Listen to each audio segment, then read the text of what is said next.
नमो लोये सवशाहूर्णम। पंच परमेष्टि भगवान की जय। आचार्य श्री गुरुवर कुंद महाराज की जय। आचार्य श्री गुरुवर विद्यासागर महाराज की जय। परम पूजनीय निर्यापक श्रमण मुनि श्री सुधा सागर जी महाराज की जय हो। पूज्य शुल्लक श्री गधैर्य सागर जी महाराज की जय। समस्त जिज्ञासा कर्ताओं की ओर से नमोस्तु पूज्य श्री महाराज श्री अभिषेक जैन मोदी भैंस देही जिला बैतूल मध्य प्रदेश से। नमोस्तु महाराज जी। शांति धारा में आया है सर्व क्रूर वेताल साकनी डाकनी भयानी, इसका क्या अर्थ है? क्योंकि हमारे धर्म में भूत प्रेत को तो माना ही नहीं है। शांति विधान में भूतेंद्र राक्षसेंद्र पिशाचेंद्र का नाम आया है, इसका क्या स्वरूप है? जैन दर्शन में भूत आदि हैं, ये देव व्यंतर देवों के नाम होते हैं। भूत पिशाच साकनी डाकनी भयानी, तो ये जो हैं व्यंतर देवों के नाम है। व्यंतर देवों में जो नाम है बड़े विचित्र हैं। राक्षस जाति के देव भी व्यंतरों में होते हैं। भूत पिशाच भी होते हैं, राक्षस भी होते हैं। अब जैसे पिशाच किसे बोलते हैं? पिशाच अपने यहाँ बोलते निकृष्ट राक्षस प्रवृत्ति वाला राक्षस बोलते हैं। तो इसी प्रकार साकनी डाकनी ये व्यंतरियों में व्यंतरणियों की देवियों के कोई जाति विशेष होती है। जैसे पिशाच है, अब पिशाच की देवियों को क्या कहते हैं आगम में अलग से तो उल्लेख मिला नहीं। तो उन प्रकार के इस प्रकार के इनके जो भूत पिशाच साकनी ढाकनी आदि, क्योंकि मध्यलोक में अपन व्यंतर जातियों के बीच में ही रहते हैं। मध्यलोक में व्यंतरों का भी वास है और अपना मनुष्यों का भी वास है। तो कुचित कजातित इनका आक्रोश, कुचित कजातित इनकी परिणति, कुचित कजातित इनका विद्वेष भाव यदि है तो उनका डर तो आपको लगते है। ये तो हुई आगम की बात। रही बात आपके भय की, तो वहाँ साकनी डाकनी को नाश नहीं किया, उनके भय को। तो आप लोग संसार में कितने लोग हैं जो साकनी डाकनी से भयभीत होते हैं, भूतों से भयभीत होते हैं। तो उस भय को मिटाया गया। मान लो ये नहीं भी हैं तो भी संसारी प्राणी भूत पिशाच से डरता तो है ही। तो उनका आगे इनका जो भय है, मान लीजिए ये मिथ्या भी हैं, मिथ्या का भी तो भय है। तो वहाँ पूज्यवर मांगनंदी महाराज कह रहे हैं कि संसारी जीवों को जो भूत पिशाचों आदि का डर लगता है वो डर खत्म हो जाए, भय खत्म हो जाए। वहाँ कुछ भी नहीं कहा, भूत पिशाच कृत भी नहीं कहा, कुछ भी नहीं कहा, ये डराते हैं ऐसा भी नहीं कहा। इनका डर तो सारे संसारी लोगों में व्यंतर आदियों से डर तो लगता ही है, चाहे वो डरावें अथवा न डरावें, वे होवें अथवा न होवें, ऐसे लोगों का डर तो लगता ही है। तो उस डर को दूर करने के लिए शांति धारा की गई है। ऐसा सोनम जैन सागर से। नमोस्तु गुरुदेव। मेरी भावना, समाधि भावना, वैराग्य भावना और 12 भावना, इन सभी में भावना शब्द क्यों जोड़ा गया है? इसका क्या महत्व है? भावना युग जो होती है वो भावना जो प्राप्तव्य करना है, कहते ना किसी भी चीज़ को पाने के लिए उसकी भावना भाव। तो ये भावना इसलिए है कि जो हम वर्णन कहने जा रहे हैं ऐसी दशा मैं अपनी चाहता हूँ। जाकी रही भावना जैसी सो देखी मूर्त तैसी। जैसे जैसे हमारी भावनाएं होंगी वैसे वैसे हमारा कर्म, हमारा भविष्य, हमारी क्रियाएं तद्रूप होती भी हैं, क्योंकि भावना भवनाशनी। ऐसा ऋषभ जैन अंकुर कॉलोनी से। नमोस्तु गुरुवर। आचार्य परमिष्ठि के 36 मूल गुण और साधु परमिष्ठि के 28 मूल गुण होते हैं, जिनका पालन चर्या में करते हैं।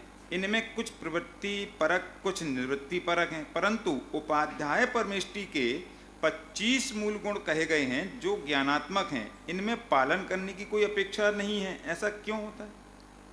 कहाँ कहे गए? 25 मूल गुण और 36 मूल गुणों की परंपरा बहुत अर्वाचीन है। प्राचीन आचार्यों ने पूज्यवर कुंद स्वामी ने पंच परमेष्ठियों के स्वरूप में कहीं भी 36-25 मूल गुण नहीं लिए।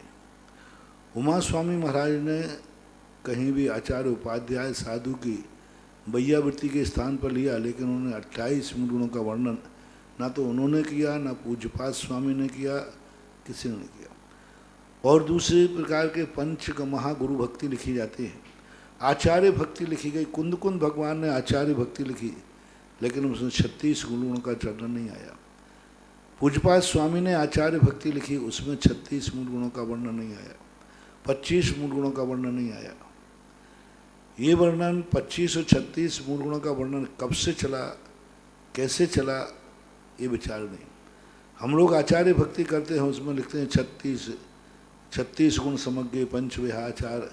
तो अब ये छेपक है, ये पूज्यपाद स्वामी की भक्ति नहीं है, पूज्यपाद स्वामी की आचार्य भक्ति ये नहीं है, ये छेपक है, किसी ने लिख दिया। तो एक बात 36 और 25 मूल, क्योंकि 9वीं शताब्दी तक तो उपाध्याय परमेष्ठी के कोई मूल गुणों का वर्णन देखने को नहीं मिलता, क्योंकि द्रव्य संग्रहकार ने स्पष्ट उपाध्याय परमेष्ठी को लिखा, जो रहनत जुत्तो निच्चा धम्मोपदेशनो निर्दा सो उपजायो अप्पा जदि बरबसो नमो तस्य।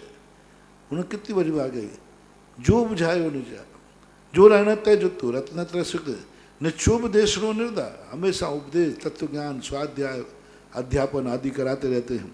सो उपजायो अप्पा, ऐसी आत्मा उपाध्याय कहलाती है। तो ये 25 और 36 मूल गुणों की परंपरा बहुत अर्वाचीन है। अब रही बात 25 मूल गुणों की, तो यूँ मानना चाहिए कि उपाध्याय को पूरे द्वादशांग का सार सही, लेकिन हर परिचय 25 गुण जो ग्रंथ हैं उनके नाम आते और अर्थ आते हैं, तो वह भी 25 गुण से संपन्न हो गया। छोटे रूप में से 11 अंग 14 पूर्वों के नाम आते, उनमें क्या वर्णन है ये आता, वो कितने बड़े हैं, कितना प्रमाण है, ये सब उनको आता है। तो ये मान लेना चाहिए, बाकी और किसी अपेक्षा से घटित नहीं होते। इसलिए प्राचीन आचार्यों ने मात्र 28 मूल गुण तो सभी आचार्यों ने कहे। कुंद कुंद भगवान ने भी 28 गुण कहे, बद समदंदीय रोधो लोचा वासम चेल मुन्नानम खिदी सयन वदंत मनम ठिदी भूयण वेग वत्तम चा ये देख लो मूल गुणा सवनानम जिन वर ही पण्णतम। ये 28 मूल जनन भगवान के द्वारा कहे गए।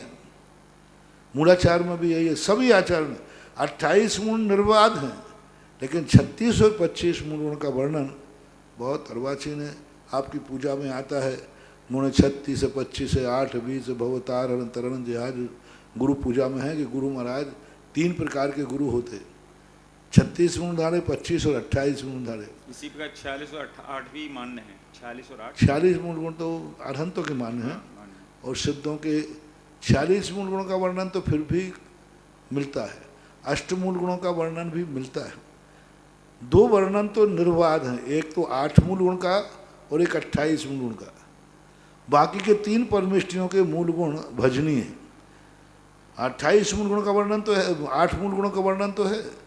कुंद कुंद भगवान ने इस पर लिखा, उन्होंने कहा सम्मत नान दंसन वीर्य सुमम तहे वगणम, सभी आचरण का। लेकिन और आचार्य साधु के लिए बीच के 3 परमेष्ठि 46, 36 और 25 ये विचार नहीं है। हीरा जैन अंकुर कॉलोनी से नमोस्तु गुरुवर भोग भूमि में षटकर्म और षड आवश्यक, भोग भूमि में षटकर्म और षड आवश्यक नहीं है, तो फिर वहाँ के लोग अपनी दिनचर्या में क्या करते हैं एवं वहाँ दिन रात का भेद कैसे होता है? पहली बार न षटकर्म न षड आवश्यक, वहाँ रात होती ही नहीं, दिन ही दिन होता है, और अपने आराम से घूमते रहते, घामते रहते, बैठे रहते। और क्या, मियाँ बीवी हैं और कोई दूसरा तो है नहीं, दोनों ही प्राणी होते हैं। और अवध ज्ञान होता है उनको। तुम टीवी खोल कर बैठे रहते हो, वे अवध ज्ञान खोल के बैठे रहते हैं। आप जैसे टीवी बैठ करके अमेरिका में क्या हो रहा है, यहाँ क्या हो रहा है, वे बैठे बैठे अवध ज्ञान लगा रहते, क्योंकि उनको अवध ज्ञान भी होता है। वैभव जैन सागर से नमोस्तु गुरुवर, घातायुष के क्या होता है? घातायुष का अर्थ होता है पहले अच्छे परिणाम किए और बाद में जाकर के परिणाम बिगड़ गए, तो उसको आयु बंध की जो स्थिति बंधी थी वह कम हो जाती। मान लो 100 वर्ष की आयु बंधी, बाद में परिणाम बिगड़ गए तो आयु कम हो जाएगी। तो ज़्यादातर घातायुष का वर्णन देवों में और नारकियों में मिलता है। उदाहरण भी उन्हीं के मिलते हैं। जैसे किसी देवता ने उनके मनुष्य ने बंद किया 33 सागर की आयु और घातायुष करके वो प्रथम स्वर्ग में चला गया, ऐसे उदाहरण मिलते हैं। नरक का उदाहरण मिलता है कि नरकों की 33 सागर की आयु कम करके प्रथम सागर कर ली। लेकिन मनुष्य त्रियंच आयु का बंद किसी देव ने किया, किसी नारकी ने किया और बाद में घातायुष किया उसने, इसका वर्णन नहीं मिल रहा।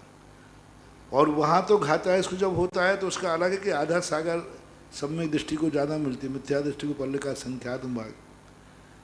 लेकिन मनुष्य यदि घातायुष करता है तो उसको क्या परंपरा है, क्या व्यवस्था है, इसके संबंध में जैनागम में कोई चर्चा नहीं मिल रही कि मनुष्य ने कोई आयु बंद कर ली पहले, बाद में उसने घातायुष किया, किसी राजा ने किया था कि नहीं घातायुष, ऐसा कोई उल्लेख नहीं मिल रहा। किसी देव ने किया, क्योंकि राजा तो मानेगा, देव की मानेगा, किसी देव ने ऐसा किया है क्या कि देव ने मनुष्य त्रियंच आयु का बंद कर लिया, बाद में घात कर दिया, नारकी ने त्रियंच आयु का बंद कर दिया, बाद में घात कर दिया। ऐसा कोई उल्लेख देखने में आ नहीं रहा है, मिल नहीं रहा। होना तो चाहिए, जब देव और नारकियों में घातायुष होते हैं तो मनुष्य त्रियंच की आयु बांधने वाले देव नारकियों में भी घातायुष होना चाहिए। निधि जैन सागर से नमोस्तु महाराज जी मेरे भाई का विवाह हुआ, कुछ दिन बाद उसका तलाक हो गया, अब वह दूसरा विवाह कर रहा है, क्या वह चक्रवर्ती विवाह कर सकता है, मान्य होगा? तुम्हारे प्रश्न में छल और कपट भरा हुआ है, तुम्हारा प्रश्न निश्चल नहीं है। तुमने अकेला डबल विवाह की बात तो पूछ लिया, लेकिन ये नहीं पूछा कि सेकंड विवाह परित्यक्ता से कर रहे हो कि विधवा से कर रहे हो कि कुंवारी कन्या से कर रहे हैं। यानी मेरा समर्थन करके तुम्हारे मन में वैसे ही छल है, ऐसे छली प्रश्न नहीं पूछना चाहिए। आप सेकंड विवाह करते समय आप पूछना चाहिए कि मैं परित्यक्ता से करूँगा, विधर्मी से करूँगा, महाराष्ट्र में जाकर मछुआरन से करूँगा। कहाँ से करोगे, किससे करोगे? समाज को बुद्ध बना रहे हो और मुझे बुद्ध बना रहे हो कि महाराज सेकंड विवाह चक्रवर्ती धर्मात्मा बन रहा है, बढ़िया चक्रवर्ती हुआ है तो महाराज खुश हो जाए, अरे चक्रवर्ती विवाह करने वाले पे खुद। आजकल मैं बहुत सावधान होगा हूँ, ध्यान रखना। हाँ, बहुत सावधान रहता हूँ। देखो कितनी कुशलता है, चक्रवर्ती विवाह के लिए महाराज मना करेंगे नहीं, क्योंकि महाराज ने चक्रवर्ती विवाह के समर्थन है। तो उसने सोचा अपने पाप को कैसे दबाऊं, अपने पाप को छुपाने का एक तरीका है कि चक्रवर्ती विवाह कर लो, तो महाराज भी खुद और महाराज खुद तो समाज खुद, समाज खुद तो सब खुद। अरे मूर्खानंद, इन सबको खुश कर लेगा तो कर लेगा, तेरा कर्म तो खुश नहीं कर पाएगा। ऐसे प्रश्नों से कितना छुपा गए और नियम से इसमें घोटाला निकलेगा। नेमीनाथ जैन हुकेरी कर्नाटक से नमोस्तु गुरुदेव, क्या नवरात्रि और जैन धर्म का कोई संबंध है? मैं बता चुका हूँ, अभी 2-3 दिन पहले बताया था। बार बार प्रश्नों से ठीक नहीं रहता। कोई संबंध नहीं, कहीं कोई चर्चा भी नहीं। ये कर्नाटक के हैं, उनको सुना नहीं होगा उन्होंने। हाँ, कर्नाटक मालूम। मैंने अभी 3 दिन पहले इस पर विस्तार से प्रश्न किया था, 4 दिन पहले। कोई भी जैन आगम में कहीं भी दूर दूर तक, जैसे वैष्णव दर्शन में अष्टानिका का कोई महत्व नहीं, उनके यहाँ अष्टानिका का कोई उल्लेख नहीं है। अजैन लोग अष्टानिका पर्व नहीं मनाते क्योंकि उनके यहाँ उल्लेख नहीं। इसी प्रकार जैनियों में कहीं नवरात्रा का उल्लेख ही नहीं, चर्चा ही नहीं। कहीं दूर दूर तक किसी आचार्य ने अपने शास्त्र में इन 9 दिनों की कोई चर्चा ही नहीं की, 9 रात्राओं की कोई चर्चा नहीं की।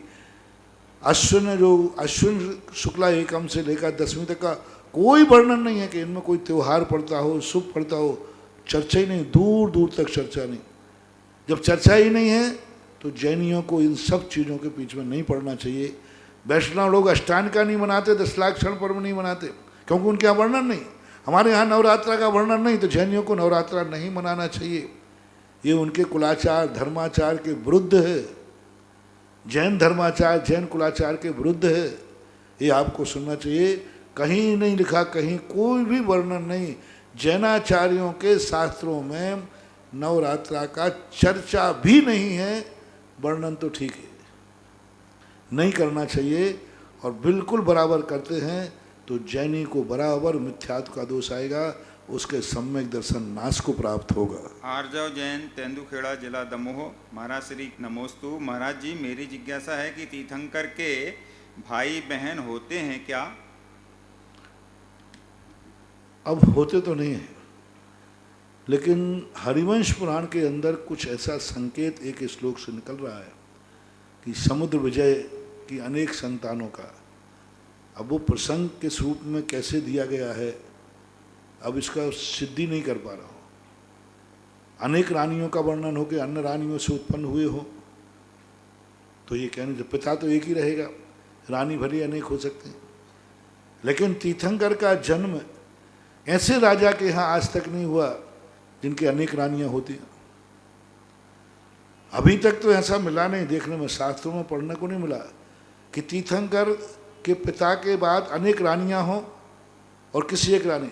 जब भी तीर्थंकर का जन्म हुआ ऐसे ही कुल में हुआ जिनके यहाँ उनके माता पिता अकेले ही रहते, एक ही रानी होती है, उसी के यहाँ जन्म हुआ, अभी तक उल्लेख मिला है। लेकिन निषेध वचन भी हमें शास्त्रों में नहीं मिला कि नहीं राजा, लेकिन वचन भी नहीं मिला। इस प्रकार का हरिवंश पुराण के संकेत से कुछ विकल्प आया है, बाकी सामान्यता यही है कि उनके अन्य भाई भाई नहीं होते। हाँ, चचेरे भाई होते, चचेरे भाई में कोई आपत्ति नहीं। जैसे नेमिनाथ भगवान के पिताजी 10 भाई थे, 10 भाई में वासुदेव थे, कृष्ण जी आदि इनके चचेरे भाई थे, तो ऐसा हो सकता। श्रीमती सारिका जैन तेलवाले सिरौंज, गुरुवर के चरणों में नमोस्तु। महाराज जी, अपध्यान, दुष्श्रुति, पाप उपदेश, प्रमादचर्या, ये अनर्थ दंड किसे, अनर्थ दंड व्रत हैं, किसे कहते हैं? ये इनकी परिभाषा क्या? पाप उपदेश पहला शब्द है अनर्थ दंड का। पाप उपदेश, पापों का उपदेश देना। पाप कर्म में प्रवीण करना, चोरी करने में कोई पाप नहीं है, जुआ खेलने में कोई पाप नहीं है, वेश्यागमन में कोई पाप नहीं है, शराब पीने में कोई पाप नहीं। ऐसे ढंग से उपदेश देना जिससे लोग पापों में लिप्त हो जाएं। हिंसा, झूठ, चोरी, कुशील, परिग्रह आदि का उपदेश देना जिसमें बहुत सारा झूठ बोलना पड़े, हिंसा करना पड़े और उसको बैलेंस बनाना, ऐसी हिंसा में कोई दोष नहीं है, ऐसा। दूसरा हिंसा दान, हिंसा दान। हिंसा दान कहता है हिंसोपकरण, तलवार किसी को भेंट करना, किसी को हिंसा की चीज़ें भेंट कर देना, जाल आदि बेचना, जब मछलियों को पकड़ने का जाल बेचना, मछलियों को पकड़ने का दाना बेचना, चूहे मार दवाई बेचना, कीड़े मार दवाई बेचना, खेतों के अंदर कीड़े पड़ने के मारने की दवाई बेचना, मच्छर मारने के लिए डीडीटी पाउडर बेचना, डीडीटी पाउडर आदि मारना, ये सब दान देना। दान देने का अर्थ देना ही नहीं, बेचना भी आएगा। जिन माध्यम से साक्षात हिंसा के रूप में ही उस चीज़ को बनाया गया है, ऐसी वस्तु बेचना अथवा दूसरे को देना, ये सब अनर्दन के अंदर है। अपध्यान, अपध्यान का अर्थ था बैठे उठाले कुछ भी सोच रहे हार हैं, जीत के बारे में, हार जीत के बारे में कुछ भी सोच रहे हैं। अब ना जाने दिन भर में आप ही खुद देख लो ना, कहाँ कहाँ की बातें आती, लेना एक ना देना दो, कोई बातें हैं ध्यान कर रहे हो, कितनी बातें। अपध्यान बहुत होता है, कोई लेना देना नहीं, कोई मतलब नहीं, वैसी बात। हमारा फिर रहा, पता नहीं कहाँ की बात आ रही, अरे लेना देना क्या है वहाँ की बात, अपध्यान कर रहे हैं। तो ये कहलाता है अपध्यान, जिससे अपना कोई हानि लाभ नहीं है, फिर भी अपन उसका ध्यान करते हैं। दुष्श्रुति, दुष्श्रुति, दुष्ट बातें सुनना, बुरी बातें सुनने में रुचि लेना, कोई बातें गलत सुना रहा है, उनमें दूसरों की निंदा कर रहा है और अपन रुचि ले, हाँ और क्या कहा था, और क्या, तो ये कहलाता है दुष्श्रुति। प्रमादचर्या, प्रमादचर्या ने जो हमें जिस विधि से करना चाहिए। अब प्रमादचर्या है, पूजा कर रहा है, जमाई लेते कर रहे हैं, माला फेर रहा है, जमाई, हर क्रिया में यत्नाचार नहीं, सावधानी, वस्तु को उठा रहे रख रहे हैं, प्रमाद पूर्वक में पटक दिया। तो प्रमादचर्या ने जिस क्रिया करते समय सावधानी नहीं रखना ही प्रमाद क्रियाचर्या कहलाती है। स्वक्षेत्र परावर्तन और पर क्षेत्र परावर्तन क्या है?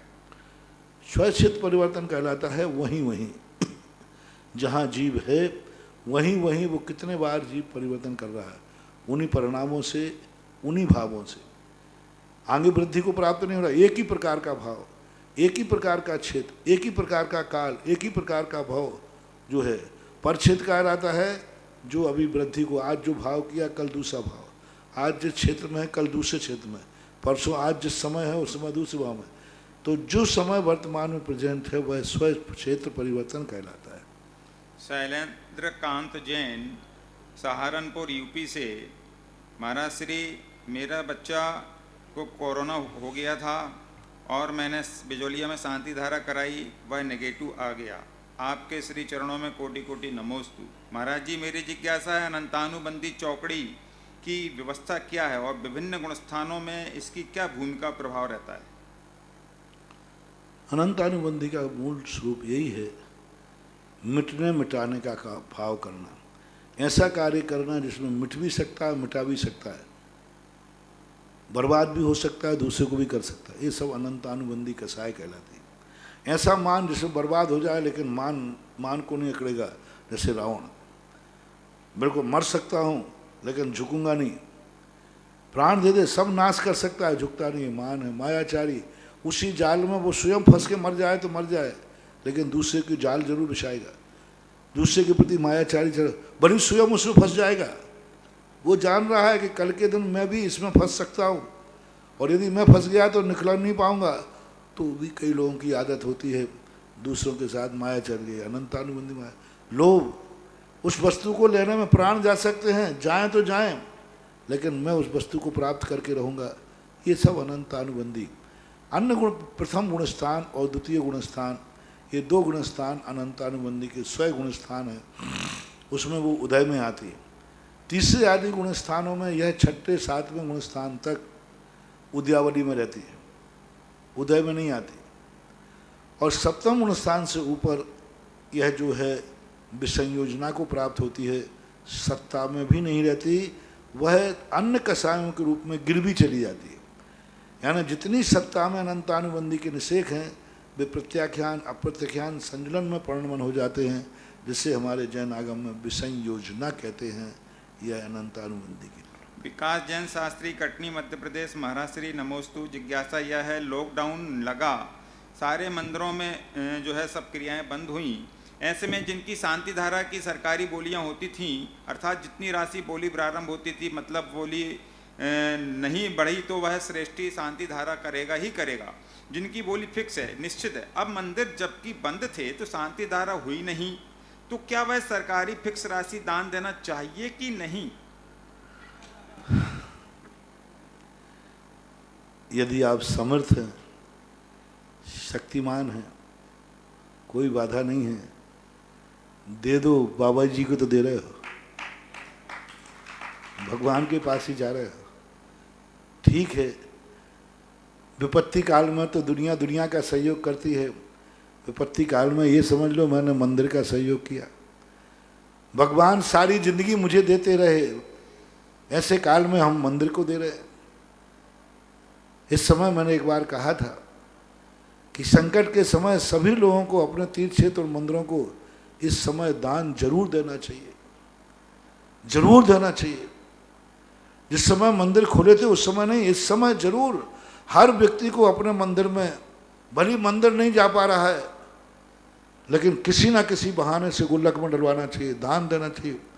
हर व्यक्ति को, जिन जिन के मंदिर लॉकडाउन के अंदर आ रहे हैं, हर मंदिरों के लोगों से कहना है कि इस समय मंदिर में दान जरूर देना चाहिए, क्योंकि मंदिर का इस समय संकट मान लो, उनके आने का कोई स्रोत नहीं है, तो उनका एक ऐसा सहयोग जो इस समय मंदिरों में और तीर्थ क्षेत्रों में भी, इस समय हर व्यक्ति को अपने आसपास जो निकटवर्ती तीर्थ क्षेत्र हों या जिन क्षेत्रों से आप श्रद्धा रखते हो उनमें दान जरूर भिजवाना चाहिए।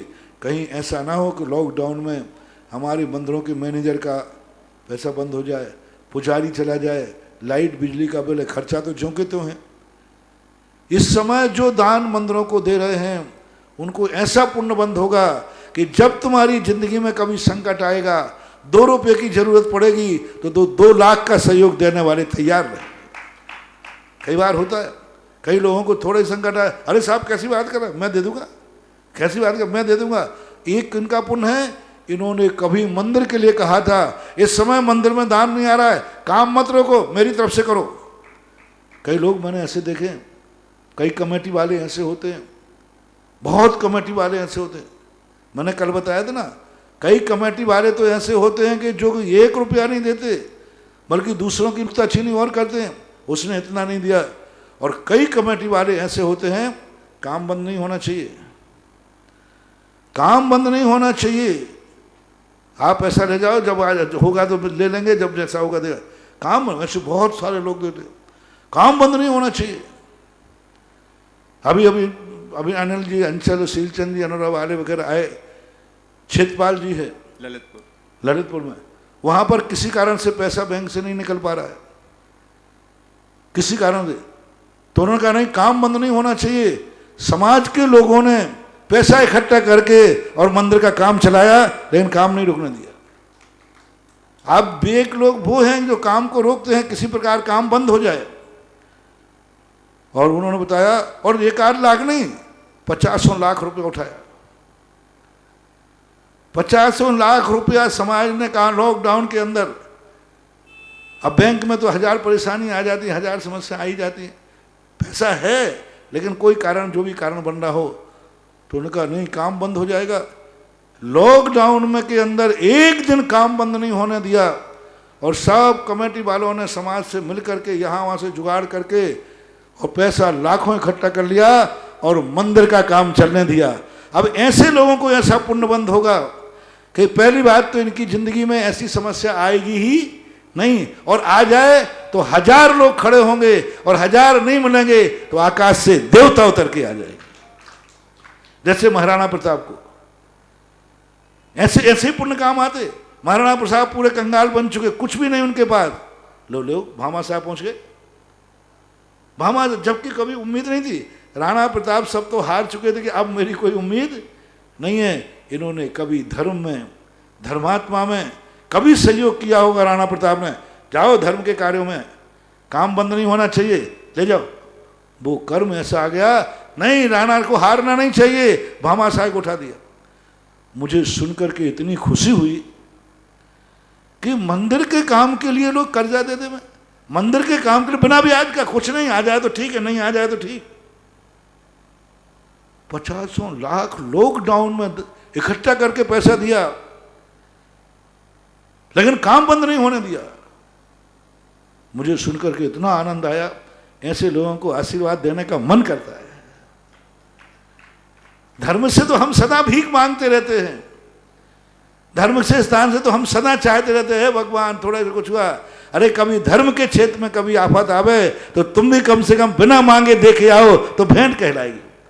नहीं महाराज जी ऐसा करो, जैसे हमें तकलीफ होती है तो हम भगवान के पास मांग लेते हैं, ऐसे आप भी भगवान से हमारे दरवाजे पहुंचा दो भीख मांगने, हम डाली देंगे। ध्यान रखना रे, भगवान तेरे दरवाजे भीख मांगने आएगा बिना मांगे। और जब हुआ कि जिससे लोगों से कहा उन्होंने, उनका काम बंद नहीं होना चाहिए, ले जाओ। जिनको बोली 5 साल में देना थी, उन्होंने कहा अच्छा काम बंद हो रहा है, नहीं आज ही ले जाओ, हम जो और परेशानी उठा लेंगे। ऐसे ऐसे लोगों ने दान दे दिया। 5 साल में देना थे, उन्होंने कहा नहीं आज ही ले जाओ, हमारा खर्चा पानी हम कर लेंगे, और मकान का काम रोक देंगे, व्यापार धंधे रोक देंगे, लेकिन मंदिर का काम नहीं रुकना चाहिए। आज देखो कमेटी, देखो क्या काम कर रही है। आज मुझे लगभग 5-7 साल हो गए, 5-7 साल से मेरे बिना भी इतनी दूर बैठा हूं मैं। आज क्षेत्रपाल जी का काम भारत का पहला काम है जो निर्विघ्न रूप से और तेज गति से चल रहा है। एक दिन को बंद नहीं हुआ। हमने बहुत जगह काम देखे, कभी धीमी गति से, कभी कई लोग कई स्थानों पर तो लोग भिखारी बने, महाराज जी पैसे ही नहीं है, घर नहीं कमाना रहता, ऐसे करते रहते। कहते हुए शर्म नहीं आती उनको, महाराज जी पैसा नहीं है। लेकिन ललितपुर वालों ने कभी ये नहीं कहा, बल्कि लॉकडाउन में जब उनको पैसे नहीं मिले तो जो निर्माण कमेटी थी उन्होंने पैसे का इंतजाम किया। अब इनको ऐसा पुण्यबंध हो रहा है, बहुत गजब का पुण्यबंध हो रहा है। ये है पुण्यबंध, ये है कमाने के साधन। और कुछ लोग ऐसे हैं जो सोचते हैं अपन को पैसा देना नहीं जिससे काम बंद हो जाए। इनके ऐसे कर्मों के उदय आएंगे कि भीख में भी दाना नहीं मिलेगा, क्योंकि मैं तो चाहते हूं काम बंद हो जाए।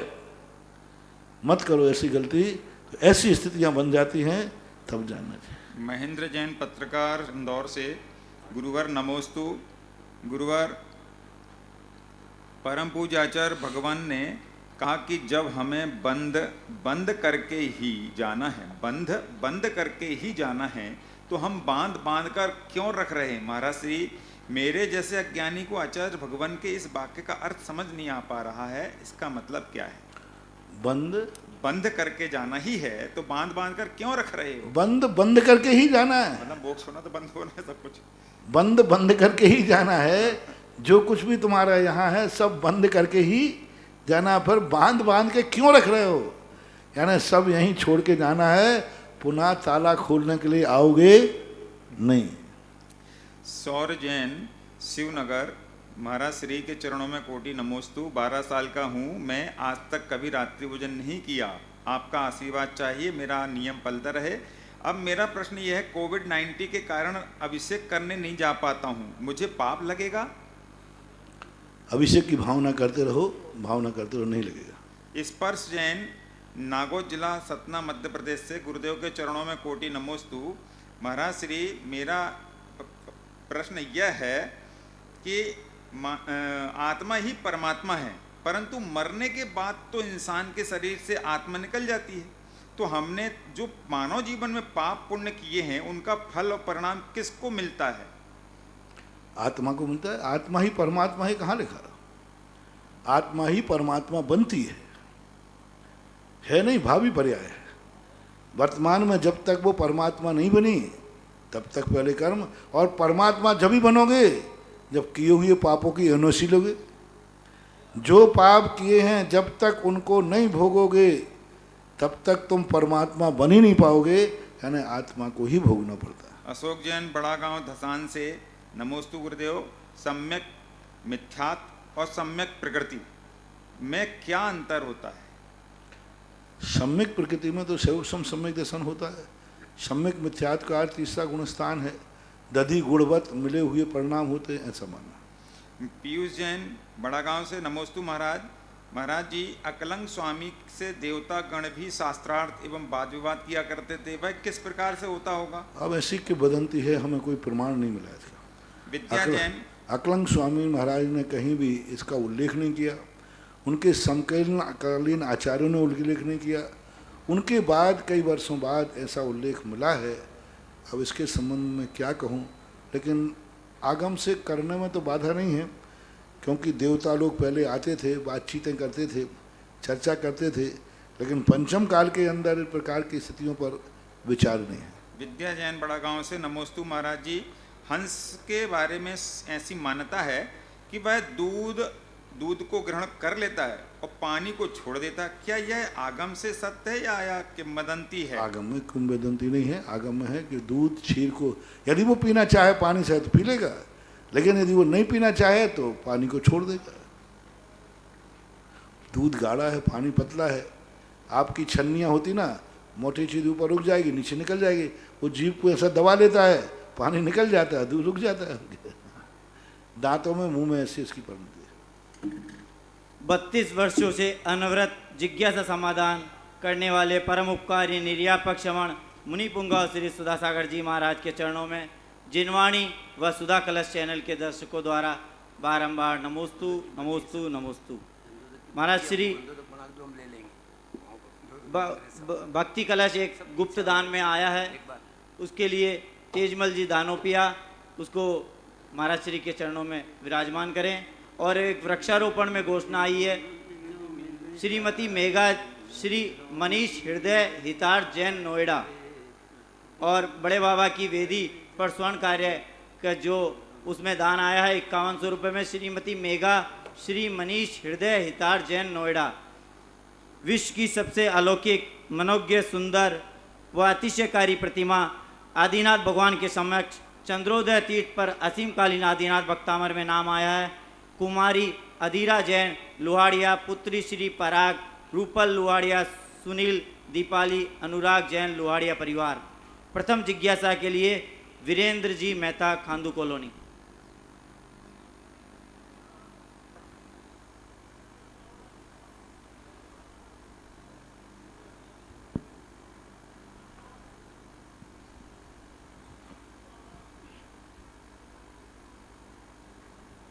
गुरुदेव के चरणों में खांदू कॉलोनी पूरी समाज आई हुई है। गुरुदेव आपके चरणों में पूरी समाज की ओर से गुरुदेव कोटि कोटि वंदन। गुरुदेव कोटि कोटि वंदन। गुरुदेव थोड़ा सा समय चाहूँगा आपका कि कल मंदिर के बाहर गाड़ी खड़ी थी, पूरी समाज यहाँ के लिए आ रही थी तो अचानक ही माटी ने पूछने लगी कहाँ जा रहे हो। मैंने कहा बिजोलिया गुरुदेव के आशीर्वाद लेने। संक्षेप करना जिज्ञासा है। तो माटी ने कहा मुझे ले चलो। मैं गुरुदेव इतिहास में पहली बार कोई माटी आपके चरणों में आई है गुरुदेव, ये माटी का गुरुदेव आपके चरणों में गुरुदेव रखना चाहता हूँ कि माटी का नमन स्वीकार करे।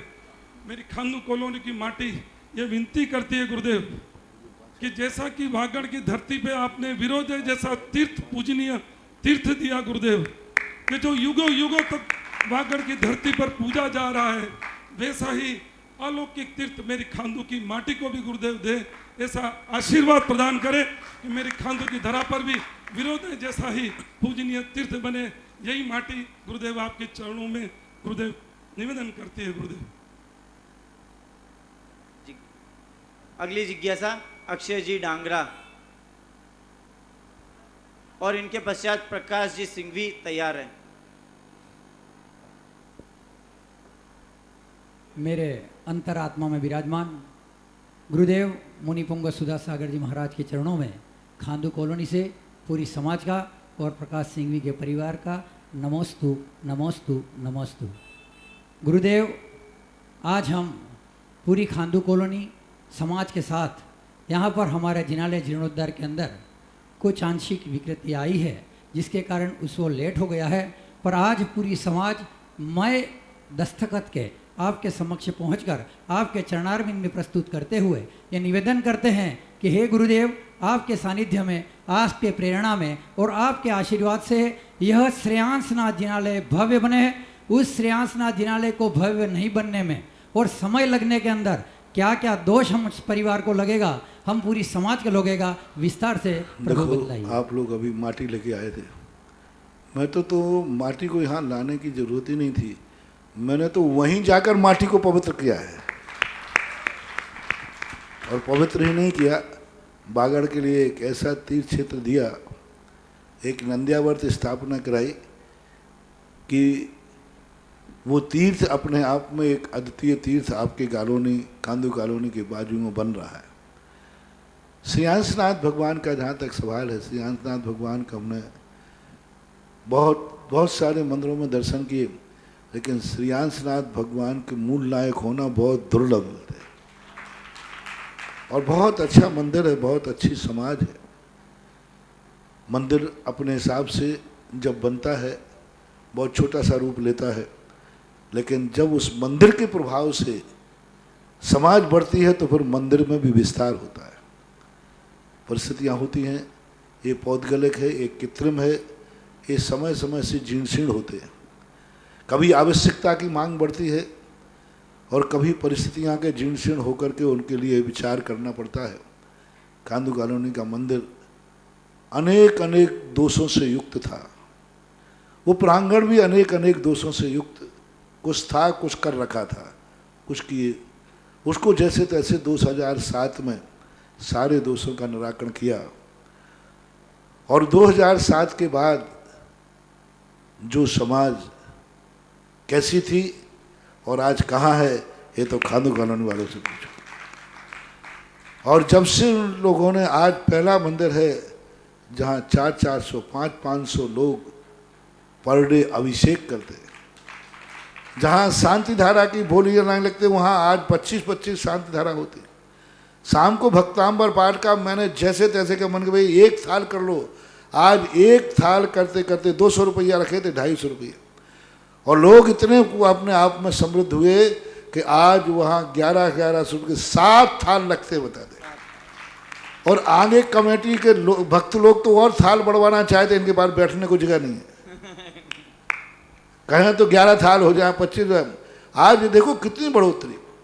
जब तक समाज समृद्ध नहीं होगी तब तक मंदिर धर्म समृद्ध नहीं होगा, और जब तक मंदिर समृद्ध नहीं होगा तब तक समाज भी समृद्ध, बीज और फल के समान धर्म का और सावक का संबंध रहता है। मंदिर समयानुसार उसको खोलना पड़ा। 2007 में हम 2-4 बार प्रश्न में बोला कि ये मंदिर की छत कभी भी किसी के ऊपर गिर सकती है। उसी समय पानी बरसात होती थी तो ऐसा पानी बहता था जैसे कभी भी कुछ भी हो सकता है। धीरे धीरे करके अब तो उसका बताते एक भाग पूरा निकल ही गया। ध्यान रखना है, मंदिर एक दीपक है, यदि उसको सावधानी से पकड़ोगे तो प्रकाश ही प्रकाश देगा।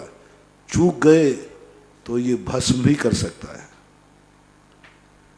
आज 1 महीने से मंदिर खंडित है, मंदिर टूटा हुआ पड़ा है, और 1 वर्ष से रोके हो, समाज में दुष्प्रभाव पड़े। मैंने अभी दोपहर में भी कहा था, मंदिर जब खंडित हो जाता है, मंदिर जब टूट जाता है, मंदिर जब गिर जाता है, उसको तुरंत दूसरे दिन ही काम शुरू करना चाहिए ठीक करने का।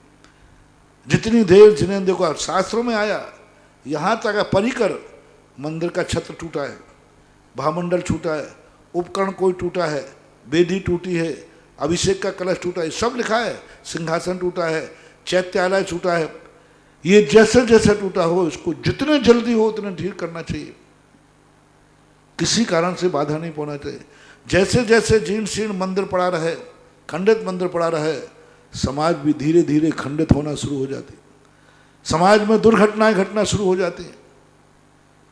और एक दिन भी किसी कारण, मैंने एक कल दोपहर में कहा था कि यदि किसी ने आज किसी बात पर डिस्कशन हुआ और किसी ने एक ने बहस कर दी और उसके कारण से एक दिन मंदिर रुक गया, महानुभाव मेरा दुश्मन भी हो तो भी मैं उससे सावधान करना चाहता हूं। तुम्हारे कारण से यदि मंदिर एक दिन भी रुकता है, तुम सावधान होना, तुम्हारी जिंदगी का बहुत बड़ी दुर्घटना घटने वाली, बहुत अशुभ होने वाला है, क्योंकि तुमने मंदिर को, तुम्हारे कारण से एक दिन रुक गया। कभी ऐसी गलती नहीं करना। सामान्य बहसों से 1 साल से मंदिर खंडहर को पाले हुए हो, 1 साल से खंडहर है मंदिर पूरा, और आप लोग मीटिंग किया, बैठ गए, जाके सो गए और ईगो और बना दे, देखा मैंने मंदिर का काम रोक दिया। हाँ, तुम्हारी जिंदगी रुक जाएगी, ध्यान रखना। मंदिर के काम इसलिए कभी भी नहीं, जितने जल्दी हो सके मंदिर को दुरुस्त करो, ठीक करो। नवीन बनना है तो नवीन बनाओ, जैसे तुम्हारी समाज की स्थिति बने, लेकिन मंदिर को खंडित मत रखो। और ऐसी स्थिति के लिए समाज, यदि 1 साल में तुमने इतना रोकने के बाद क्या पाया, समाज में डाउनफॉल और हो गया। 6 महीने के बाद असर दिखा देता है, तुम्हें साल भर हो गया। 6 महीने बाद असर दिखा देता है किसी भी चीज का, तुम्हें साल भर हो गया। कोई बात नहीं, जब जागो तभी सवेरा। आज पूरी समाज आई है, मीटिंग मैंने ली है, और पूरी समाज से मेरा कहना है, जितने जल्दी हो सके मंदिर को दुरुस्त करो। ये भगवान का आयतन है, मंगल रूप है, मंगल स्वरूप खंडित नहीं होना चाहिए।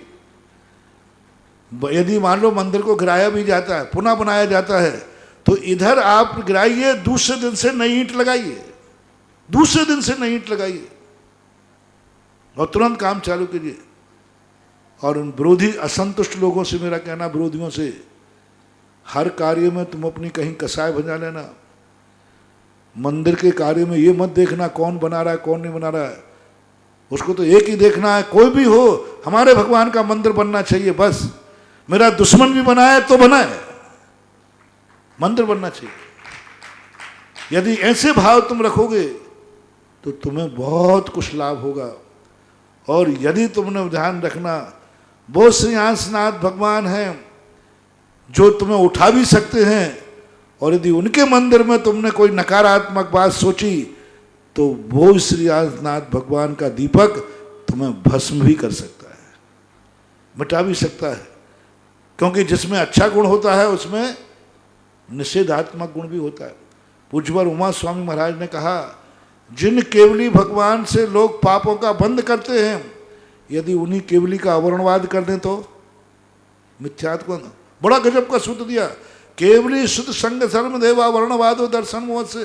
अरे मैंने कहा, कुगुरु कुदेव को शास्त्र देते ना, यहाँ पर सब जगह ये लिखा, कुगुरु कुदेव को शास्त्रों से बंद होता मिथ्यात्व का। उमा स्वामी की नहीं खोज, बोले नहीं, केवली शुद्ध संग धर्म देव वर्णवादो दर्शन होते। जो केवली का, सच्चे केवली, सच्ची जिनवाणी, सच्चे गुरु का यदि विपरीत चलता है, अवर्णवाद करता है, उनमें विघ्न डालता है, तो मिथ्यात्व कर्म का बंद करना। इस सूत्र को यदि अपन डेवलप करें, क्योंकि सूत्र उपलक्षण होते हैं, डेवलप करें तो उसको हर चीज में लगा लेना। जब जब तुम्हारे कारण से मंदिर में विघ्न आता है, समझ लेना अब तुम्हारे मिटने के दिन आने वाले हैं, अमंगल हो रहा है। तुम्हें एक ही बात खांडू कॉलोनी वालों से मेरा कहना है, हर व्यक्ति से एक ही कहना है, आज के बाद एक ही आवाज उठाओ, मुझे कुछ नहीं चाहिए, जैसे बने मंदिर का काम निरंतर चालू होना चाहिए। कौन कर रहा है, क्या हो रहा है, इसको भूल जाओ। मंदिर बनना चाहिए। मैं मंदिर, भगवान का मंदिर अखंड, शुद्ध, नवीन और निर्दोष देखना चाहते। सब एक ही आवाज, एक ही हवा, बच्चे हों तो बच्चे, बूढ़े हों तो बूढ़े, महिलाएं हों तो महिलाएं, खाते समय, उठते समय, बैठते समय, सुबह उठो, एक ही बात, श्रीनाथ भगवान आशीर्वाद दो, आपका मंदिर निरंतर चले। खाने बैठो तो खाने के पहले श्रीनाथ भगवान के मंदिर को ध्यान रखो। कहीं भी जाओ, गाड़ी में बैठो, श्रीनाथ भगवान, बस एक ही बात, पूरे खांदोली वान कानून को 24 घंटे बस एक ही आवाज तुम्हारे 24 घंटे मन में आना चाहिए, हमारे श्रीनाथ का मंदिर बहुत जल्दी पूर्ण बनना चाहिए। और ध्यान रखना, इस मंदिर में जो लगन से काम करेंगे, इस मंदिर में जो ये भावना करेंगे, और ये मंदिर जिस दिन बनेगा उस दिन मैंने ये भी आशीर्वाद दिया है कि हमें इस मंदिर बनने के बाद पूछना पड़ेगा कि अब जो पैसा आएगा उसका क्या होगा। अभी तक तुमने जो कमाया वो तो मंदिर में लगा दोगे, मंदिर बनने के बाद जो कमाई होगी वो कमाई तो पता नहीं इससे कितनी गुनी होगी। फिर उसका क्या करोगे, फिर क्या सोचेंगे। अब मैं अभी से सोचना शुरू करता हूं। बहुत खुशी से बनाओ आनंद जनेन देव के मंदिर को। एक दिन भी अपन को, साल भर 365 दिन हो गए, एक दिन भी भारी था, एक दिन भी तुम्हारे लिए चूकना नहीं चाहिए था। लेकिन ये समाज है, इसका महत्व नहीं समझते लोग। समझते हैं अपने बाप का क्या जा रहा, मंदिर ही तो बनाया खाली पड़ा, अपना घर ऐसा खाली पड़ा होता तो टूटा फूटा, मंदिर ही तो है, कोई अपनी थोड़ी है मंदिर। लोग बड़े मजे करते हैं, जो मंदिर में कमेटियों मचा के जाते ना, उनको काम रुक जाए तो कहते क्या फर्क पड़ता है, रुक गया तो अपने बाप का क्या रुक रहा है, मंदिर ही तो रुका है, कोई हमारे घर का मकान थोड़ी रुका। बहुत सारे लोग ऐसे होते हैं जो कार्य को विघ्न डाल, मात्र ईगो पॉइंट के कारण। काम तो अच्छा होता है लेकिन ईगो पॉइंट, आज कोई जिनेंद्र देव के प्रति ईगो पॉइंट मत करो, नहीं तो ईगो पॉइंट तो क्या, ईगो ही नहीं रहेगा। इसलिए आज बहुत अच्छा आशीर्वाद आप सबको दे रहे हैं, मंगल रूप में दे रहे हैं कि सब लोग यहाँ से जाओ। और पूरी कॉलोनी को मेरा आशीर्वाद है, आज सबके लिए अतीत सब माफ किया जाता है, भविष्य का रास्ता साफ किया जाता है। जो हुआ सो हुआ, लो एक मंत्र लो खांदो कॉलोनी वालों, जो हुआ सो हुआ, अब मत खोदो कुआ, इतने में बोला सुआ, सब में लिखाओ मालपुआ। अब आज के बाद तुमने फिर कुछ गड़बड़ किया तो ध्यान रखना, आज तक तो प्रभु से मैं कह दूंगा, आज तो मैं श्रीनाथ भगवान से कह दूंगा, प्रभु ये अपने ही बाल बच्चे हैं। क्या कहूंगा, ये अपने ही बाल बच्चे हैं, गलती हो गई तो हो गई। तो श्रीनाथ भगवान कहेंगे, देख तू जमानत ले रहा है तो आज तक की तो गलती माफ कर दूंगा, पहले इनसे पूछ लो, आगे तो नहीं करेंगे गलती। अब आप लोग बोलो भाई, आज तक की मैंने श्रीनाथ भगवान से पूछ लिया, वैसे भगवान तो नाराज तो थे ही, लेकिन जब मैंने सिफारिश की तो भगवान ने कहा तू जमानत ले रहा है इनकी। मैंने कहा भगवान अपने बाल बच्चे हैं, सब है, भगत लोग हैं, तो भगवान ने एक शर्त रखी है, आज तक जो हुआ वो सब माफ किया जाता है, इनसे कहलवा दो, पूछ लेना, भविष्य में करेंगे तो फिर तेरी जमानत भी नहीं चलेगी, तेरी जमानत तो जब्त होगी, फिर मैं निपटूंगा इनसे कैसे करना है। तो वो लोग क्या कहूं मुसलमान श्रीनाथ भगवान से, बोलते नहीं हो, आज तक का सब माफ करवाता हूं, भविष्य में आप कोई गलती मत करना, और आगे भगवान श्रीनाथ भगवान के प्रति अपनी भक्ति बढ़ाओ। बहुत जल्दी तुम्हें श्रीनाथ भक्तांबर उनका मंत्र मिलने वाला है। मंत्र को मैं अब थोड़ा सा तुम्हारे नाम से, खांदू कालों के नाम से उसको मैं थोड़ा सिद्ध कर लूँ, साधना कर लूँ, जाप कर लूँ, फिर तुम्हें दूंगा। अगली जिज्ञासा। अक्षय जी डांगरा, इनके पश्चात शिशुपाल जी सुंदरावत तैयार है। महाराज जी, आपने मंत्र दिया, आज तक के लिए माफ़ किया जाता है, भविष्य का रास्ता साफ किया जाता है। महाराज जी, पूरी समाज, खांडू कॉलोनी पूरी समाज की तरफ से आपके चरणों में कोटि कोटि बार नमोस्तु। महाराज जी, पहली बार पूरी समाज का आपसे साक्षात्कार हुआ था सन 2004 में। 2004 के पश्चात 2005, 6, 7 और 2007 में आपकी ऐसी असीम अनुकंपा बरसी कि हम 4 महीने तक उस धर्ममयी ध्वजा को आपके आगे लहते लहते चलते रहे और आपकी असीम अनुकंपा के बीच में हम जीते रहे। और वो अनुकंपा आज निरंतर हमारे साथ, पूरी समाज के साथ चल रही है। और उसके पश्चात 2016 में भी आपने ऐतिहासिक रूप से हमारे लिए बहुत कुछ दिया, आपने बहुत कुछ बताया। लेकिन महाराज जी, उसके पश्चात हम पिछले 1 वर्ष से आपके पास कई बार मंदिर जीर्णोद्धार के लिए आए। आपने आशीर्वाद दिए, मार्गदर्शन दिए, निर्देशन दिए। हम थोड़ा चले, थोड़ा न चल सके, आपके अनुसार न चल सके, उसके लिए हम क्षमा प्रार्थी हैं। पर महाराज जी, अभी 1 महीने पहले 10 सितंबर 2020 को हमारी पूरी खांडू कॉलोनी समाज की एक मीटिंग हुई थी। उस मीटिंग में सभी लोग, लगभग सभी लोग इकट्ठे थे और एक सर्वसम्मति से आपके चरणों के लिए एक प्रस्ताव पारित किया। महाराज जी, हमारे मंदिर का जीर्णोद्धार आपके आशीर्वाद एवं प्रेरणा से प्रगति पर है, लेकिन उस जीर्णोद्धार में कुछ बाधाएं आ गई। वह सब बाधाएं आज आपके आशीर्वाद से दूर हो गई लगती प्रतीत हैं। महाराज जी, जो प्रस्ताव हमने 10 सितंबर 2020 को पारित किया था, वह आपके समक्ष चरणों में पढ़कर मैं रखता हूँ। श्री दिगंबर जैन समाज, दशा नरसिंहपुरा दिगंबर जैन समाज, खांडू कॉलोनी, बांसवाड़ा, राजस्थान। सर्वसम्मत प्रस्ताव, श्री जी मंदिर जीर्णोद्धार। आज दिनांक 10 सितंबर 2020 गुरुवार को श्री दशा नरसिंहपुरा दिगंबर जैन समाज, खांडू कॉलोनी, बांसवाड़ा की सर्व समाज की मीटिंग का आयोजन किया गया है। सर्व समाज की उपस्थिति में वृहत विचार विमर्श करने के पश्चात श्री श्रेयांसनाथ दिगंबर जैन मंदिर को खोलने का निर्णय किया गया है। निर्णय में गर्भगृह एवं मंदिर शिखर को यथास्थिति में रखकर पूरे मंदिर का जीर्णोद्धार करने का निर्णय लिया गया है। सर्व समाज की उपस्थिति में एक मत से निर्णय लिया गया कि मंदिर के जीर्णोद्धार का संपूर्ण कार्य परम पूज्य तीर्थ जीर्णोद्धारक निर्यापक श्रमण मुनिपुंगव 108 श्री सुधास सागर जी महाराज के निर्देशन एवं मार्गदर्शन में संपन्न किया जाएगा। मंदिर के जीर्णोद्धार में मुनिश्री का निर्देशन सर्वमान्य रहेगा, जिसमें किसी भी प्रकार का परिवर्तन स्वीकार्य नहीं होगा। मंदिर जीर्णोद्धार का कार्य आरंभ करने से पूर्व अस्थायी रूप से श्री जी स्थानांतरित करने के लिए निर्यापक श्रमण मुनिपुंगव सुधा सागर जी महाराज का आशीर्वाद एवं आदरणीय बाल ब्रह्मचारी श्री प्रदीप भैया जी सुयश अशोकनगर के मार्गदर्शन प्राप्त करने का निर्णय भी सर्वसम्मति से पारित किया गया। उक्त मीटिंग के अंत में उपस्थित सभी व्यक्तियों ने भावना व्यक्त की कि शीघ्र ही समाज का प्रतिनिधिमंडल निर्यापक श्रमण मुनिपुंगव श्री सुधा सागर जी महाराज जी के चरणों में उपस्थित होकर निवेदन करे एवं श्री जी स्थानांतरित करवाने के लिए शुभ मुहूर्त तिथि प्राप्त कर अस्थायी वेदिका एवं श्री जी मंदिर का जीर्णोद्धार का कार्य आरंभ करे। जय जी ने नमोस्तु महाराज जी। बहुत अच्छा है। दर्शक लगभग 300 350 पूरे घर के परिवारों को करा लिए।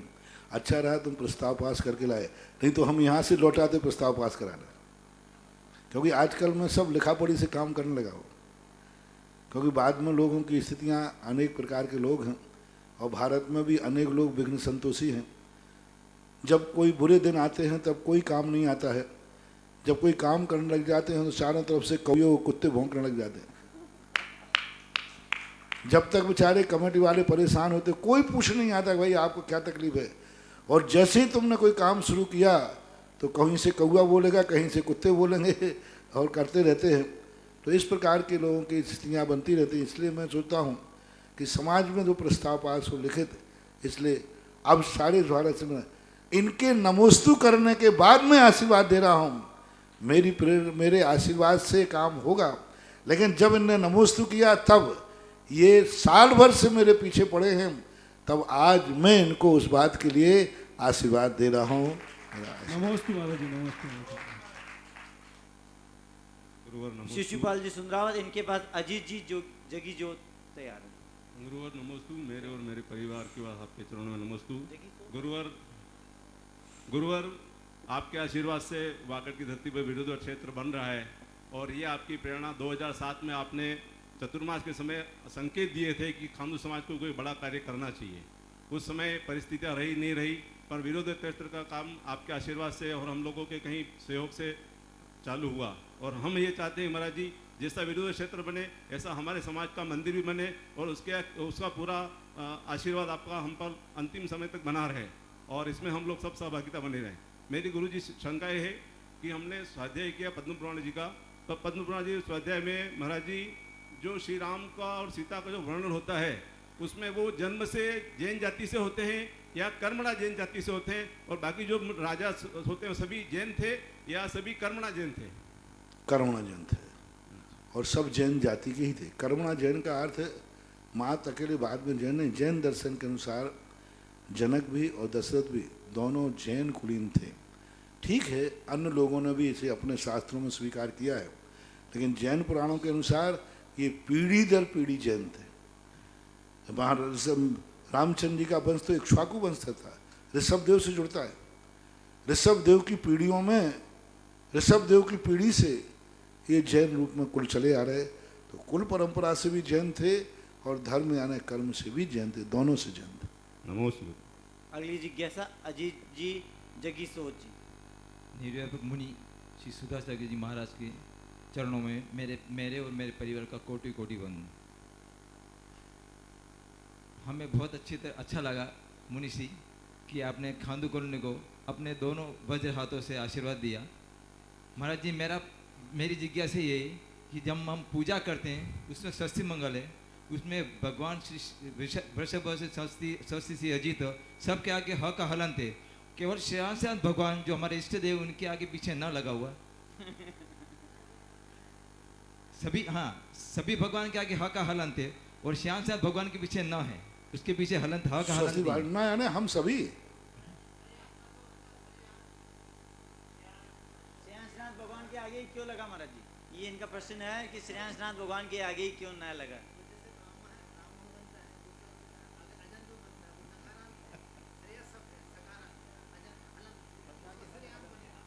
अरे अच्छा, श्रेयान, अच्छा ठीक है। इसका भैया संस्कृत के अनुसार इसका परिणति होती है कि और जो भगवान है इनका ये सकारांत है। सकारांत जो होता है व्यंजन उसके अनुसार संस्कृत में उसका ना ही बनता है। अब वो तो श्रेयांश नाथ की मम्मी से पूछना पड़ेगा उन्हें श्रेयांश नाम क्यों रखा और या फिर सौधरबिंद से पूछना पड़ेगा कि उन्होंने ये विचार करके क्यों नहीं रखा कि सबके भगवानों का जो लिंग बन रहा था वो इनका भी बनता। ये शब्द के कारण श्रेयांश शब्द है वो हलंत सकारांत ऐसे करना चाहिए, श्रेयान बन जाता है, श्रेयान बहुवचन। राजुल जैन भोपाल से। महाराज श्री नमोस्तु।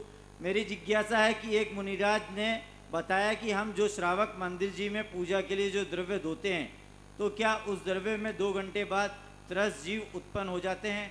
अगर हाँ तो फिर हम श्रावक कैसे नहीं करें? होते द्रव्य उनको भी 2 घंटे बाद जीव उत्पन्न नहीं होते, पानी से धोते, ऐसा कोई भी बात नहीं है। अगली जिज्ञासा ऑडियो के माध्यम से। परम श्रद्धेय मेरे गुरुवर के चरणों में मेरा व मेरे परिवार का बारंबार नमोस्तु नमोस्तु नमोस्तु। मैं मंजुलता छावड़ा जयपुर से।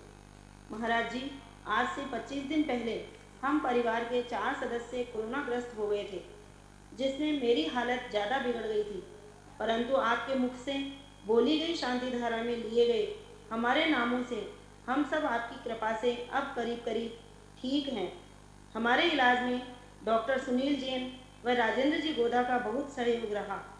जब मैंने उनका धन्यवाद दिया तो गोदा जी व डॉक्टर साहब दोनों एक ही बात बोले कि धन्यवाद हमारा नहीं, आप तो गुरुजी के आशीर्वाद से ठीक हुई हो।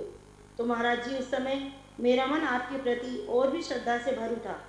महाराज जी, मैं आप सबका व भगवान का बहुत बहुत आभार व्यक्त करती हूँ, क्योंकि एक दिन तो ऐसा भी आया था कि मैंने सब चीज़ों के त्याग कर दिए थे, परंतु यह तो शांति धारा का चमत्कार ही है। महाराज जी, आपके चरणों में मेरा और मेरे परिवार का फिर से एक बार बारंबार नमोस्तु नमोस्तु नमोस्तु। महाराज जी, मेरा प्रश्न है कि कषाय व लेस्या में मूल रूप से क्या अंतर है, वह इनकी स्थिति और अनुभाग में क्या अंतर आता है?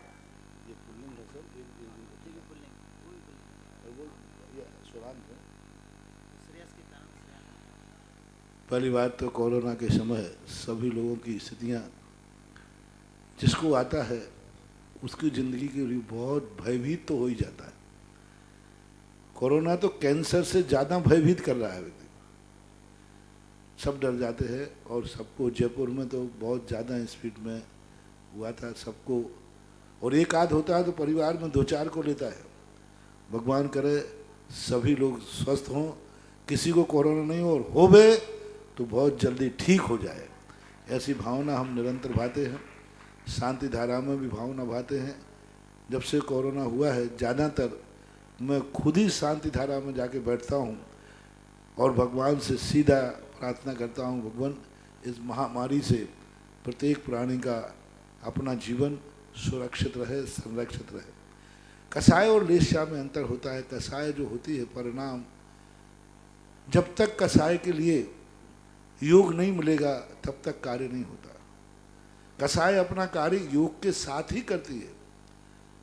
तो योग में जैसे कषाय करंट के समान है, करंट बह रहा है, लेकिन उसका करंट का प्रकाश कब मिलेगा? जब बल्ब आएगा। बल्ब योग है, जब वो करंट बल्ब से द्वारा आता है तो उजेला करता है। यदि योग नहीं हो तो कषाय कुछ भी नहीं कर पाएगी। कषाय कुछ भी नहीं कर सकती। बिना योग के कषाय कभी कर्म को बांध नहीं सकती, क्योंकि आश्रव में योग कारण है। जो योगन की चपलाई ताते हुए आश्रव आई।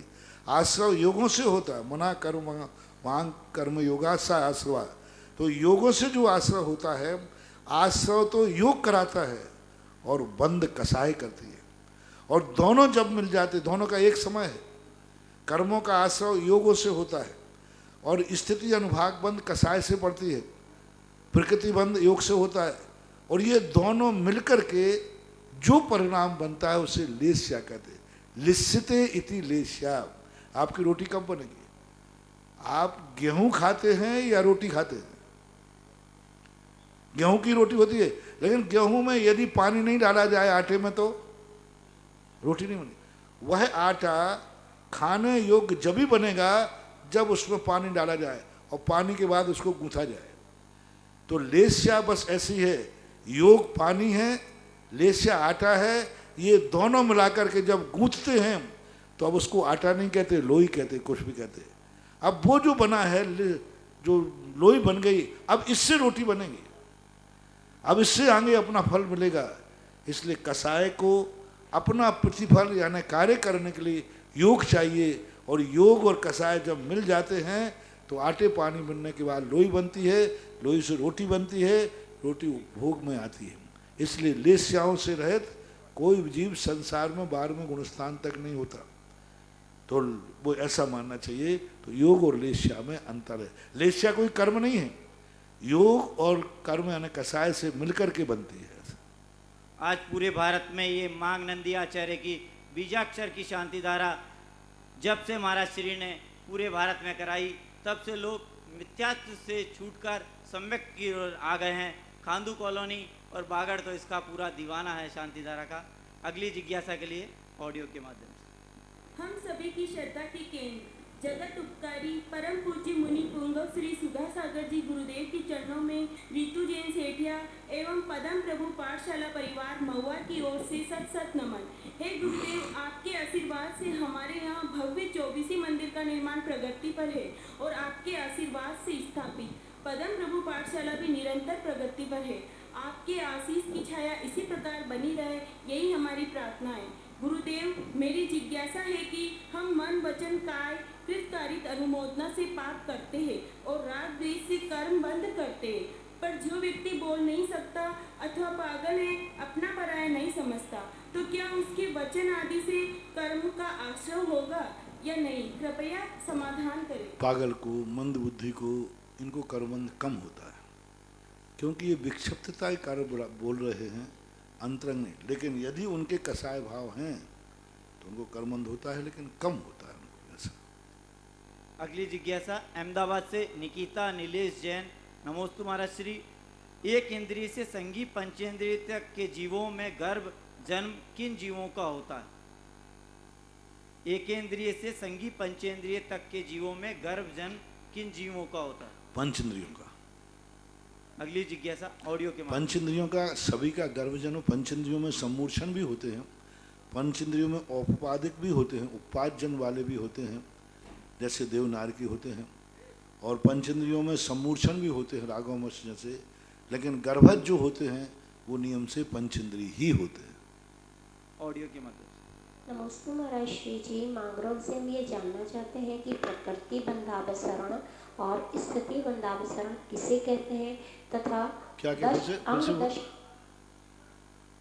कौन सा बंधावसरण? नमस्ते महाराज श्री जी, मांगरोल से हम ये जानना चाहते हैं कि प्रकृति बंधावसरण और स्थिति बंधावसरण किसे कहते हैं तथा 10 पूर्वी किसे कहते हैं? नमस्ते महाराज श्री जी। बंधावसरण कराते कर्म सिद्धांत का एक शब्द है प्रकृति बंधावसरण। प्रकृति बंधावसरण, ये प्रकृतियां अभी तक बंध रही थीं, अब उसने अपने पुरुषार्थ के कारण रोक दिया। जैसे बहुत सारी प्रकृतियां हैं, जब सम्यक दर्शन प्राप्त करता है तो प्रायोग लब्धि में जाने के बाद बहुत सारी प्रकृतियों का बंध रुक जाता है। अभी उस गुण स्थान में अधिकार है उनका, लेकिन उसने पुरुषार्थ से रोक दिया। जैसे एक उदाहरण देता हूँ, प्रायोग लब्धि में जब व्यक्ति पहुँचता है तो 35 बंधावसर्पण करता है। उसमें मान लीजिए एक ले लिया, नरक गति को ले लिया। अभी नरक गति मिथ्याद गुण स्थान में बन सकती है और वो मिथ्या दृष्टि है, लेकिन उसी पुरुषार्थ के कारण उसने मिथ्यात प्रकृति का बंध रोक दिया। बंधने का क्षेत्र था, एक बंध विच्छुत्ति अलग है। बंध विच्छुत्ति का अर्थ है कि अब आगे इसका बंध होना ही नहीं है, लेकिन बंध हो सकता है, लेकिन उसने पुरुषार्थ से रोक दिया। बंध अवसरण है, यानी बंध होते होते उसका अवसरण यानी रोक देना। ये स्थिति बंधावपण, जो स्थिति अभी बन रही थी गुण स्थान में 70 कोड़ा कोड़ी की स्थिति बन सकती है, लेकिन अपने पुरुषार्थ के बल पर अब प्रायोग लब्धि के बाद उसने अंता कोड़ा कोड़ी स्थिति से ज़्यादा कर्म का बंध नहीं होगा, तो उसने स्थिति बंधावसर्पण कर दिया। अवसर्पण का अर्थ है कम करना, और बंध यानी बंध प्रकृति यानी प्रकृति ऐसा करना। और 10 अंग, 10 अंगों की बात पूछी थी ना। 10 अंग का अर्थ होता है कि जो 10 पूर्व होते हैं और या 10-11 जो द्वादशांग होती है उसमें 10 अंग रहना। अब या दशांग पूछ रहे हैं, क्या पूछ रहे हैं? 10 अंग का तुम्हारा स्पष्ट नहीं, किसके 10 अंग पूछना चाह रहे हैं आप? अगली जिज्ञासा Akshay Dangra, Khandu colony. Hello, Khandu colony के मूल नायक श्री श्रीनाथ भगवान के लघुनंदन, आपके चरणों में कोटि कोटि नमन। महाराज जी, खांदू कॉलोनी के कुछ युवा पिछले 10 वर्षों से पूरे बांसवाड़ा शहर में गोवंश एवं जीव दया के लिए कार्य कर रहे हैं। महाराज जी, पिछले 1 वर्ष से उन्हें मुझे महसूस, उन लोगों को ऐसा महसूस हुआ कि हमें गो एम्बुलेंस की आवश्यकता है।